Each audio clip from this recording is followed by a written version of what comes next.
दोस्तों, उस्ताद साथियों, अस्सलाम वालेकुम। जी पेटीएलएफ जी सिंध। दोस्तों, गुज़ारिश अर्ज़ ही आहे त पेटीएलएफ सिंध जे प्राइमरी उस्तादनि जी निमाया ऐं नुमाइंदा तंज़ीम आहे, जंहिंजी इलेक्शन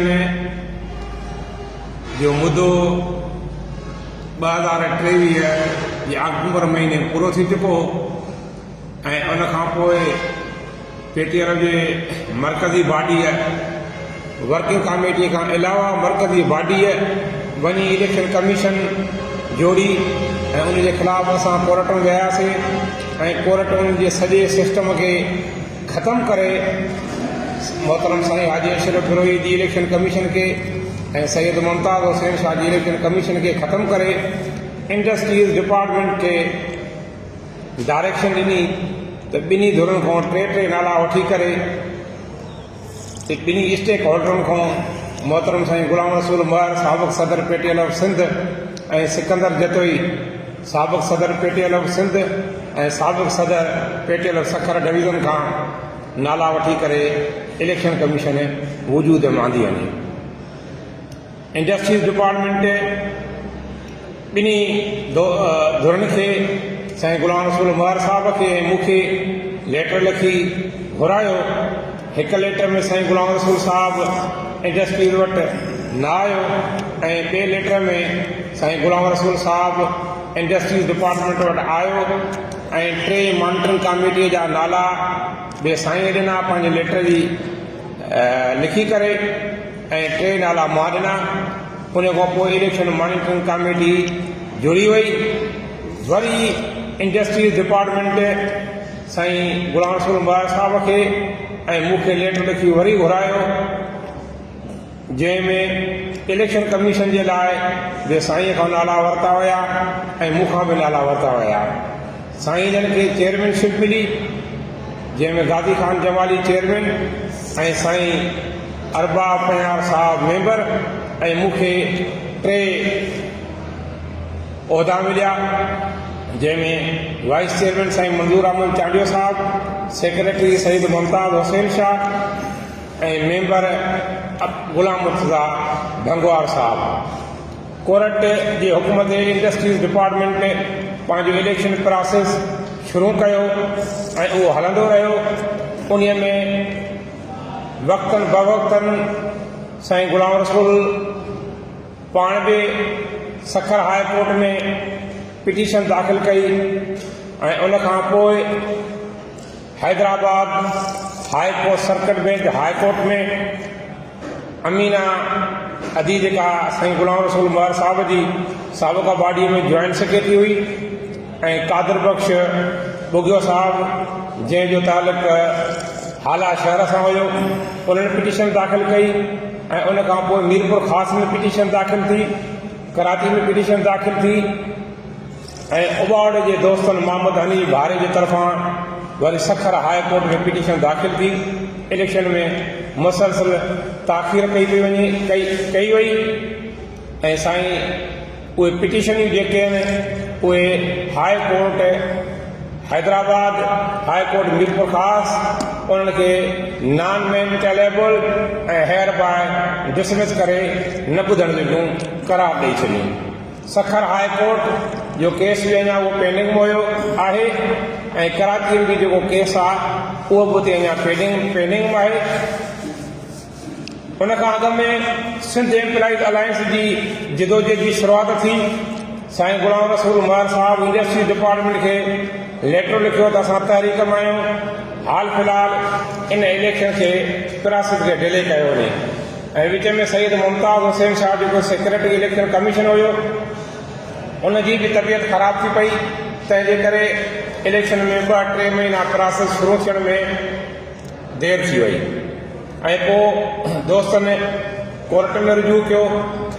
एतिरे क़दुरु इलेक्शन कमीशन जा पाण में थोरा थका इख़्तिलाफ़ थी पिया ऐं असां उनखे समेटण जी कोशिशि कई। इलेक्शन कमीशन जी बॉडीअ खे वठी मां मोहतरम गाज़ी ख़ान जमाली जेको इलेक्शन कमीशन जो चेयरमैन आहे उनजो ॻोठु वियुसि, दादूअ साईं मुलाक़ात जो टाइम ॾिनो, पर शायदि कि साईं सां पंहिंजी मसरूफ़तियूं हुयूं, साईं असां सां न मिली सघियो। ऐं इलेक्शन में हिकु पासे ॾिनो सैयद मुमताज़ हुसैन शाह, मंज़ूर अहमद चांडियो साहब ऐं monitoring election commission industry department जी हिदायतुनि जो शेड्यूल लाथो। ऐं ॿिए पासे साईं गाज़ी ख़ान जमाली साहब ऐं साईं अरबाब मेहार साहब शेड्यूल लाथो। असांखे दिली सदमो पहुतो त PTL जी हिकु इलेक्शन करण जे लाइ असां हमेशह किरदारु अदा कयो आहे। ऐं हीअ वरी ॿ इलेक्शन छॾे पई वञनि। मां पंहिंजी फेसबुक जी ID तां साईं ग़ुलाम रसूल मुबारक साहब खे ख़त लिखियो त अचो त अन्नाउनि खे फना करे PTL जी हिकु इलेक्शन करायूं। ऐं साईं ग़ुलाम रसूल मुबारक साहब उन जो जवाबु तंज़िया अंदाज़ में ॾिनो, पर मां उनखे वरी बि मुहबत सम्झो त साईं ग़ुलाम रसूल साहब ऐं असां हिक ॿिए जा घाटा दोस्त आहियूं। थी सघे थो साईं जेको अंदाज़ लिखियो आहे साईं जे मुहबत जे इज़हार जो मथां अंदाज़ पंहिंजो आहे, पर पोइ बि असां हिक ॿिए सां फ़ोन ते ॻाल्हाए असां हैदराबाद जे मरकज़ी ऑफिस में PTL जी हिकु इलेक्शन करण जे एजेंडा ते वेठासीं। 3 माण्हुनि जी कमेटी मोहतरम साईं ग़ुलाम रसूल मुबारक साहब ॾिनो, साईं ग़ुलाम रसूल साहब, साईं मुख्तियार अहमद सोलंकी साहब, अब्दुल शकूर सारंग साहब ऐं असांजे तरफ़ खां अवां जो नियाज़ सिकंदर जतोई ऐं अतीक रहमान सोलंकी साहब ऐं ग़ुलाम हुसैन काथियार साहब। असांजूं जेके बि शयूं हुयूं सभिनी ते मुतफ़िक़ थी वियासीं। उते साईं ग़ुलाम रसूल मुबारक साहब साईं अतीक रहमान सोलंकीअ खे ॿाहिरि वठी वियो। हिकिड़ी पॉइंट जेको साईं जन जो शर्त हुयो त जेका ग़ुलाम मुर्तज़ा भंगवार खे सिकंदर जतोई हटायो आहे उन में असां सां हुन कोऑर्डिनेशन न कई ऐं इहा सीट असांजी हुई ऐं उहा सिकंदर जतोई सीट असांखे ॾिए त असां पंहिंजो माण्हू ठाहियूं, जंहिं ते असां इनकार कयोसीं। साईं अतीक रहमान खे अधु मुनो कलाक साईं ॿाहिरि वठी वियो। अची साईं ग़ुलाम रसूल अनाउंस कयो त इहा सीट बि तव्हांजी। सभु शयूं जेके थियूं उहे सभिनी शयुनि जी साईं अब्दुल शकूर सारंग साहब लिखत कई ऐं दोस्तनि 3 कलाकनि जो वक़फ़ो चयो। मां चयो त न, वक़्त खे ख़तमु कयो, हिते अनाउंस कयो। वरी चयूं त 1 ॾींहं जो वक़फ़ो। एतिरे में असांजा ॿिया दोस्त PTL जा घणो घुरिया ऑफिस में मौजूदु हुया।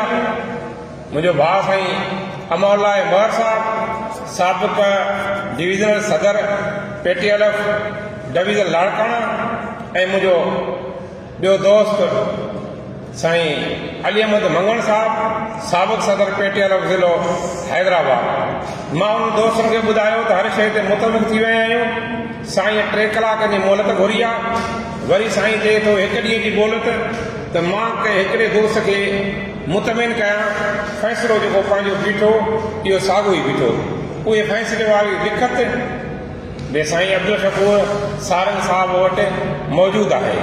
हाणे दोस्त मार्केट में ॻाल्हियूं हलाइनि पिया त सिकंदर जतोई साईं ग़ुलाम रसूल वारनि खां मोहलत वरिती त 1 ॾींहं जी मूंखे मोहलत ॾियो त मां दोस्तनि सां सलाह मसइला कयां। अॻम त इहा शइ क्लियर थियणु घुरिजे त मोहलत सिकंदर जतोई वरिती आहे या साईं ग़ुलाम रसूल मुबारक साहब वरिती आहे।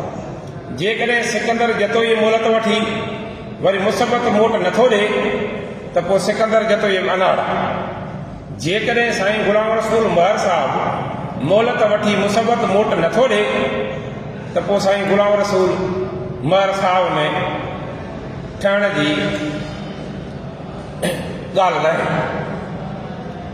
असां ॾींहुं गुज़री वियो। साईं अतीक रहमान सोलंकी साईं खे फ़ोन कयो। साईं चयो त मुंहिंजा कुझु दोस्त बीहनि था, कुझु नथा बीहनि, पर साईं अतीक जेका मां तव्हां सां ज़बान कई आहे उनखे पाणी ॾियुसि ऐं मां हैदराबाद अची साईं सिकंदर सां मिलंदुसि। पहिरीं तारीख़ ख़बर पई त साईं ग़ुलाम रसूल मुबारक साहब हैदराबाद आयल आहे।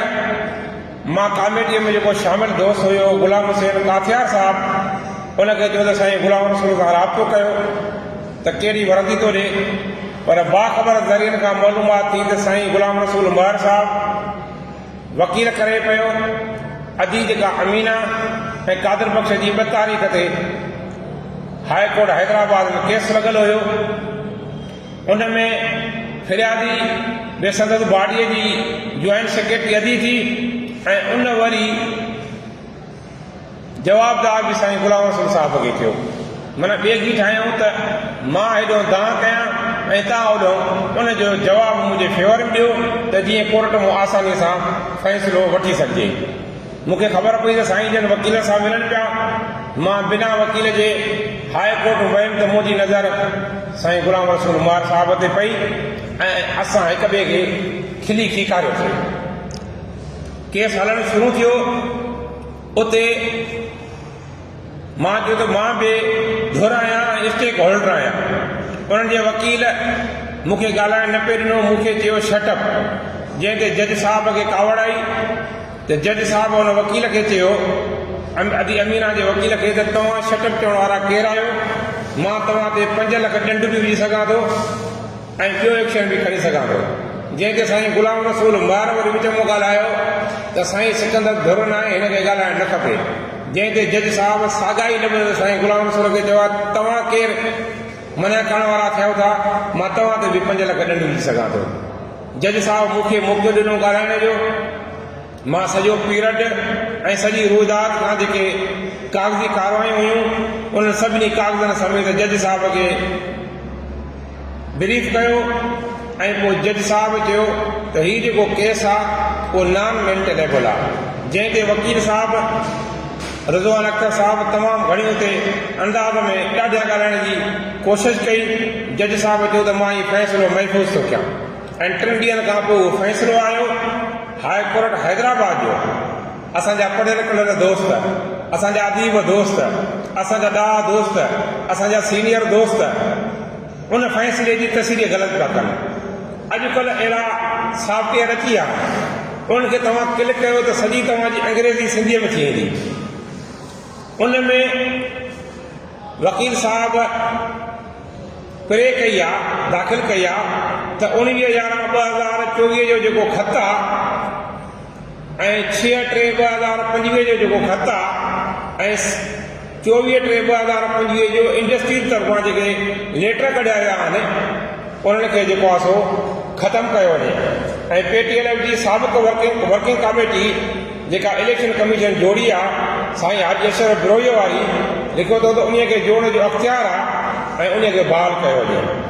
जज साहिब जेके फ़ैसिले में जेको लिखियो आहे त वकील साहिब हीअ शइ कई आहे, उन जो समूरे जो डिटेल ॾिनो आहे ऐं उन जे आख़िर में क्लियर लफ़्ज़नि में जज साहिब लिखियो आहे त मीरपुर ख़ासि सर्किट बेंच में बि हिन क़िस्म जी पिटीशन दाख़िल थी जेका नॉन मेंटेनेबल ऐं डिसमिस थी वई आहे ऐं हीअ जेका पिटीशन आहे इहा बि उन पिटीशन सां परटेन करे थी, माना तालुक़ु रखे थी। हीअ पिटीशन बि नॉन मेंटेनेबल ऐं हेयर बाय डिसमिस माना ख़तमु थी वई आहे। दोस्त उन जे ग़लति तशरीह करे उस्तादनि खे गुमराह करण जी कोशिशि था कनि। High court circuit bench Hyderabad, high court circuit bench Mirpur ख़ासि क्लियर फ़ैसिलो ॾेई छॾियो आहे त हीउ केस असांजे ॿुधण जोॻो न आहे।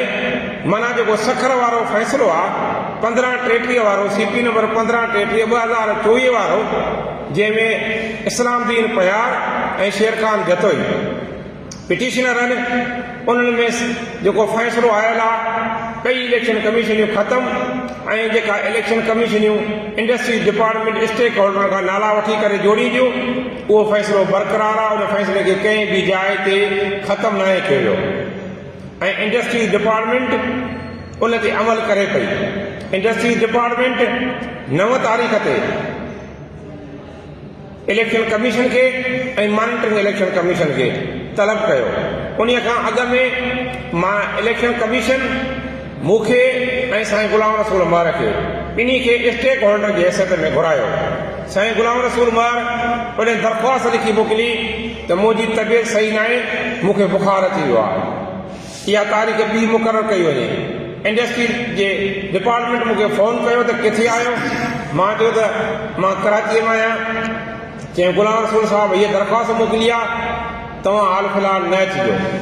उन खां पोइ 9 तारीख़ ते मॉनिटरिंग इलेक्शन कमीशन खे ऐं इलेक्शन कमीशन सिंध खे इंडस्ट्रीज़ घुरायो त तालकनि ऐं यूनिटनि जी इलेक्शन जो शेड्यूल ज़ाहिर कयो वञे। राति जो 9:45 बजे मूंखे अतीक रहमान सोलंकीअ फ़ोन कई त इलेक्शन कमीशन जो चेयरमैन साईं गाज़ी ख़ान जमाली चवे थो त सिकंदर जतोई खां पुछो त मां 9 तारीख़ ते कराची वञा या 9 तारीख़ ते सखर में मोहम्मद हनीफ भारो पिटीशन दाख़िल कई आहे ओॾे वञा। उन खां 2 ॾींहं अॻु में मोहतरम गाज़ी ख़ान जमाली साहब हैदराबाद में मूंसां मिलण जी ख़्वाहिश ज़ाहिर कई। साईं अतीक रहमान सोलंकी ऐं साईं मंजूर चांडे जी मार्फत साईं जन रूपा माड़ी होटल ते आया। सभु ॻाल्हियूं असां में तय थियूं ऐं असां में इहा बि ॻाल्हि फाइनल थी त कंहिं बि कोर्ट ॾे न वञिणो, इंडस्ट्रीज़ जेको तव्हांखे घुराए थी ओॾे वञिणो आहे, शेड्यूल लाहिणो आहे। गाज़ी ख़ान जमालीअ सां मुंहिंजे तरफ़ां जेके इलेक्शन कमीशन जा माण्हू आहिनि, मॉनिटरिंग कमेटी जा माण्हू आहिनि, उहे गाज़ी ख़ान जमालीअ सां फुल ताउन कंदा ऐं इलेक्शन प्रोसेस खे पाए तकमील ते पहुचायो वञे। मां गाज़ी ख़ान जमालीअ सां उन वक़्तु ई मॉनिटरिंग कमेटी जे दोस्तनि जी, इलेक्शन कमीशन जे सेक्रेटरीअ जी फ़ोन ते ॻाल्हि कराई ऐं वाइस चेयरमैन उते मौजूदु हुयो। पर साईं गाज़ी ख़ान जमाली उन ॻाल्हि तो फिरी करे हाई कोर्ट सखर पे आयो, जेको अञा खैरपुर पहुतो त केस हली वियो ऐं उते बि केस में जज साहब जेके रिमार्क्स ॾिना त non maintainable dismiss. Shabbir Ahmed Bozdar जेको सीनियर वकील साहब आहे उन उते जज साहब खे 2 दफ़ा चयो त मां साईं तव्हांखे मुतमिन कंदुसि त हीअ जेका पिटीशन आहे उहा पिटीशन मेंटेनेबल आहे, मूंखे सवली का तारीख़ ॾियो, मूंखे ॿुधण जो टाइम ॾियो। जंहिं ते जज साहब चयो त CRA जी वेकेशन खां पोइ, मुंहिंजे ख़्याल में उहा 13 या 18 तारीख़ ते उहा शइ कोर्ट में केस आहे इंशा अल्लाह ताला, ऐं उहा पिटीशन बि नॉन मेंटेनेबल ऐं डिसमिस थी वेंदी। सिंध जे साबिक़ ज़िले सदरनि खे, साबिक़ डिवीज़न जे दोस्तनि खे मां गुज़ारिश थो कयां त तव्हां जेको कोर्ट फ़ैसिलो ॾिनो आहे उन खां पोइ 2 धुर जे रज़ामंदीअ सां जेका इलेक्शन कमीशन वजूद में आई आहे ऐं प्रोसेस शुरू थियो आहे ऐं उनजो शेड्यूल लही चुको आहे, तव्हां दोस्तनि खे वाइद पढ़ियल माण्हू भुलियल माण्हूअ खे सम्झाए तव्हां दोस्तनि खे मोटिवेट कयो ऐं उन्हनि खे फ़ैसिला पढ़ी ॿुधायो त हरूभर इलेक्शन में ताख़ीर न कनि। ऐं जेका इहे वर्किंग कमेटी घुराइनि था उहा गैर आइनी वर्किंग कमेटी आहे। जॾहिं त इंडस्ट्रीज़ डिपार्टमेंट कोर्ट मूं समेत साईं गुलाम रसूल महर समेत सभिनी खे सो कॉल्ड करार ॾेई छॾियो आहे। जॾहिं ई तालकनि लेटरनि में साईं गुलाम रसूल मूंखे सो कॉल्ड एक्स प्रेसिडेंट लिखियो वेंदो आहे। जॾहिं तालकनि ऐं ज़िलनि जी इलेक्शन कमीशन जे लाइ इंडस्ट्रीज डिपार्टमेंट गॾिजाणी घुराई, उन में साईं गुलाम रसूल जा दोस्त ऐं मुंहिंजा दोस्त, मॉनिटरिंग कमेटीअ जा ऐं इलेक्शन कमीशन जा दोस्त मौजूदु हुया। उन में इहो फ़ैसिलो थियो त साबिक़ तालकनि जी वर्किंग कमेटी, साबिक़ ज़िलनि जी वर्किंग कमेटी खां इलेक्शन कमीशन जा नाला वठी उन्हनि खे नोटिफाई कयो वञे। अहिड़ो लेटर निकितो ऐं असांजे तालकनि जे दोस्तनि, ज़िलनि जे दोस्तनि उन लेटर खे क़बूल कंदे माना साबिक़ उहिदेदार जी हैसियत में तालकनि ऐं ज़िलनि जूं इलेक्शन कमीशन जी जोड़े मोकिलियूं त माना हाणे इदारा ख़तमु आहिनि त हीअ वर्किंग कमेटी गैर आइनी आहे। उन वर्किंग कमेटीअ में दोस्त जेके पाण खे हिन वक़्तु बि मरकज़ी उहिदेदार सॾाए पंहिंजे इक़्तिदार खे तोड़ीअण जी कोशिश में आहिनि, उनखे सम्झाइनि त हाणे को बि इदारो कोन्हे को, हाणे जेका इलेक्शन कमीशन तव्हांजी रज़ामंदी सां ठही चुकी आहे उन में भरपूर नमूने सां हिसो वठिजे ऐं उहे सभु दोस्त उन में हिसो वठनि जेको इंडस्ट्रीज डिपार्टमेंट शेड्यूल कढियो आहे। गाज़ी ख़ान जमालीअ खे असां कल्ह बि इलेक्शन कमीशन जो चेयरमैन सम्झो, अॼु बि सम्झूं था। असांजी नियत में गाज़ी ख़ान जमाली जे लाइ न कल्ह को खलल हुयो न अॼु को खलल आहे। असां सभिनी दोस्तनि खे गुज़ारिश थो कयां, उस्तादनि खे, PTL जे अॻूणनि तालके सदरनि खे, अॻूणनि ज़िले सदरनि खे, अॻूणनि डिवीज़न सदरनि खे त मरकज़ जे अॻूणनि दोस्तनि जी कंहिं बि हरकत में न अचनि ऐं जेका इलेक्शन कमीशन शेड्यूल कढियो आहे उन में भरपूर नमूने सां हिसो वठी तंज़ीम दोस्त जो सबूत ॾियनि। हाणे इहे इलेक्शन कोर्ट जी हुकुम ते पई थिए ऐं हीअ जेके इजलास थियनि पिया उहे फ़र्द पिया इजलास घुराइनि। फ़र्द परस्तीअ ऐं यारी दोस्तीअ खे पासे ते रखी करे तंज़ीम उस्तादनि जे वसी तर मुफ़ादनि खे साम्हूं रखंदे हीअ जेको शेड्यूल निकितो आहे उन में भरपूर हिसो वठनि। मां सिंध जे सभिनी उस्ताद दोस्तनि खे, नौजवान उस्तादनि खे जेके 2001 खां पोइ जी अपॉइंटमेंट आहिनि ऐं जेके हाणे रिसेंटली 2022 जी अपॉइंटमेंट आहिनि, 2022 जा जेके असांजा दोस्त आहिनि, असांजे आइन मुताबिक़ उन्हनि जूं घुरिजूं पूरी थी चुकियूं आहिनि ऐं उहे बि इलेक्शन में भरपूर हिसो वठी सघनि था। नौजवान उस्तादनि खे गोश गुज़ारिश थो कयां त भरपूर नमूने सां हिसो वठी अचो, तंज़ीम जो वागो संभालियो। अवां ई तंज़ीम जा वारस आहियो, अवां ई हिन तंज़ीम जो असासो आहियो। मूंखे उमेदु आहे त केटीअ खां कश्मीर ताईं, कमू शहीद खां कराची ताईं जेको बि बाशऊर उस्ताद आहे इन 17 तारीख़ारी वर्किंग कमेटी खे रद्द करे थो ऐं हीउ जेको शेड्यूल आहे उन में भरपूर नमूने सां उस्ताद शिरकत कंदो। पेटीएल जिंदाबाद, उस्ताद हितां जिंदाबाद।